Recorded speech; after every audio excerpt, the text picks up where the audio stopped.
Hey there, YouTube.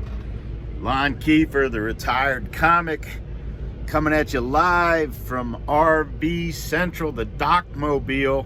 I don't know what we're going to call it now that it's not the Docmobile anymore because I took the logos and everything off of it. But I'm excited. By the time you see this video, I will be, where will I be?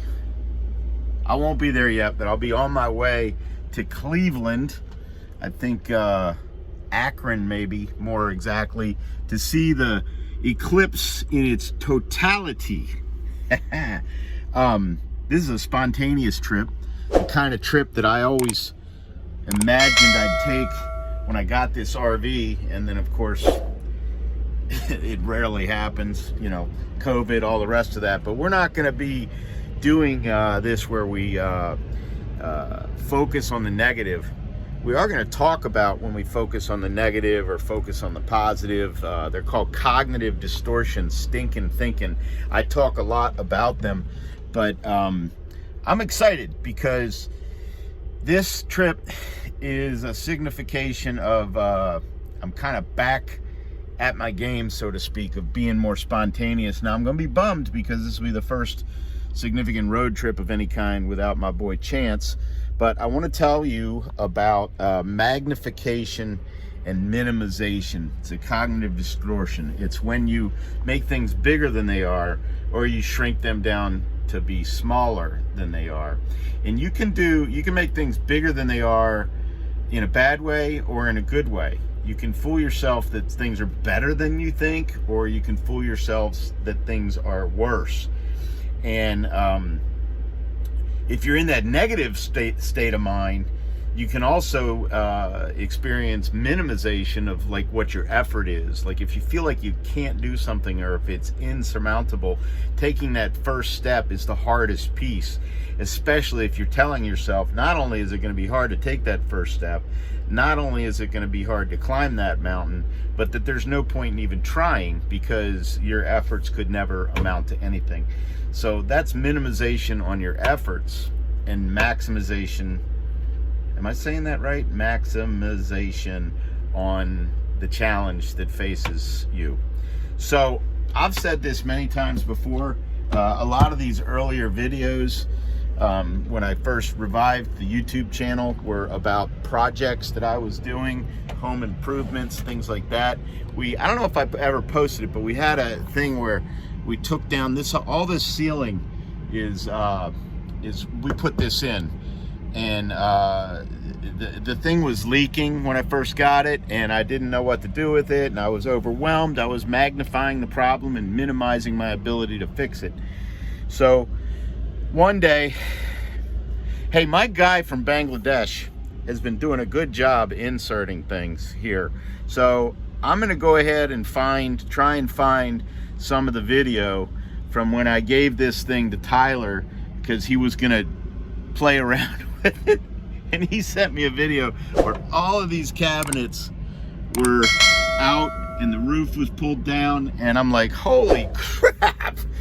You had one job and you did anyway. If it wasn't for him taking that effort, the RV wouldn't be looking this good. It doesn't look great anyway. That's a constant thing between Vicky and I. She wants it to look perfect. You know, for me, it's a rolling tent. It's an opportunity to get out there and do things. And guess what? Little Miss Vicky decided last minute she's probably going to go with me to see the eclipse. So she's more into this than she'll admit. But magnification and minimization is what we're talking about. So every year there's something wrong with this RV. Like I was just trying to figure out some things with the hot water heater. We haven't had it in a while. But last year, the air conditioner, this is a brand new air conditioner, the air conditioner wasn't working. And I called my guy that works on the house, and he doesn't work on these, but he said he'd do me a favor and look at it. And he got up there and he said, I don't know what to tell you. This thing's basically dead. This is beyond me. So I went and I bought a new one. I wasn't sure. This is really just the panel. I wasn't really sure if I got the right one, and So I'm gonna go outside a little bit here to show you this. Let me see if we can hook this up here. Yeah, there it is. See it? How am I doing that? There it is. You see that? That is what it looks like from the top.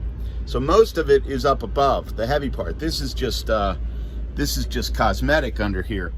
But even the new one, I did all the work. They about broke my leg, got it in there, got it up there, and it still wouldn't work. So I'm like, I don't know what I've done. So I called my electrician guy, and he came over and worked with me, and he's checking things like the meter is here. So this is the meter where you can test things.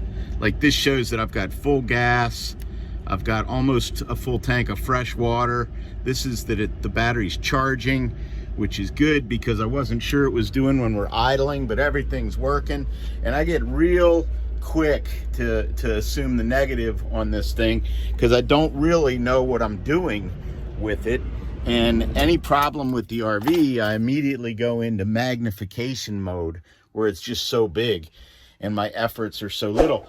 So back to this air conditioner, which I was really proud of getting up on it was a hell of a thing to get that 100-pound air conditioner on top of this RV with my knees. But we couldn't get this thing working. I couldn't get any power to it. And so I called my electrician buddy, and he's checking things. He pulled the panel, and he's checking this and he's checking that. And come to find out that, let me switch this around. How do I do this? Can I switch it? I don't know what that did. That didn't do anything. So I thought I could switch, so I'll just turn it. So I'm gonna take my CPAP out of here. I don't know if you're looking in here or not, if you can see it. You see this? That's called a plug. And guess what? Plugs work in an RV just like they do in your house. This damn air conditioner, which I thought was hardwired, has to be plugged in. So I paid an electrician $100 to show up to my house and do that. But it gets better. It gets better. So I'm not good at electrical work, and I've got a outlet down. I'm a do-it-yourself guy, and I do a lot of stuff like not the best. Putting on my shoes here because Vicky's making me take them off rather than getting the RV all dirty before our trip. So I'm gonna walk down to the dock bar, which I built. I'm getting to be at an age where I can't do all this DIY stuff, which I might be better off because I don't really do it very good, but it makes me feel like I accomplished something. So anyway, this is the other story about the electrician. So this whole bar area or deck area I built because down here in the backyard it's really wet, and so I built this walkway and built this bar. And a lot of times when the water gets really high after a storm, the electric will turn off down here, and I can't figure out why. So I had to, this went on forever. I'd reset it and I still couldn't figure it out. So look at this old trustworthy refrigerator. This refrigerator is older than me, and it's got that nice patina. Looks like it's got some dead bodies in it or something, doesn't it? Well, anyway, make a long story short, we had no electric down here. And so he came over and walked around and got the breaker to reset by doing, guess what? Unplugging the refrigerator. The refrigerator, this Old Faithful, finally shorted out. So I paid an electrician $100 to plug in my air conditioner. And then about 2-3 months later, I paid the same guy $100 to unplug a refrigerator. Soon I'm going to switch this out because I've got one just like it in the garage. And anyway, it's a sad day to see that baby go. So magnification and minimization, because I'm a do-it-yourself guy. I try and do things myself, but because I know some of the things I'm over my head on, I get in my head, and just when I should keep trying is when sometimes I give up. So I don't know if you got anything out of this, but the point of it is we all do this stuff, and it's in simple everyday life that we do it, as well as with big things. So I'm heading spontaneously, yay me, to Cleveland for the Totality Eclipse.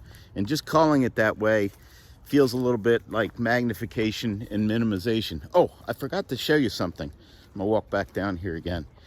Because when I talk about these cognitive distortions, magnification, minimization, personalization, jumping to conclusions, they are all coming from this book, David Burns' Feeling Good, The New Mood Therapy, which I have several copies, but I always keep a copy out here in case I want to come down and read. So, oh, by the way, I shouldn't pick on my guy from Bangladesh, and if he didn't put the video in here, it might be because I didn't give it to him, or it might be because he messed up. I don't know. You have to stick around. I'll talk about it in future videos. Well, I'm off to Cleveland for the Totality, and that's this video in its entirety. Thanks for being here. Let humor work. Peace.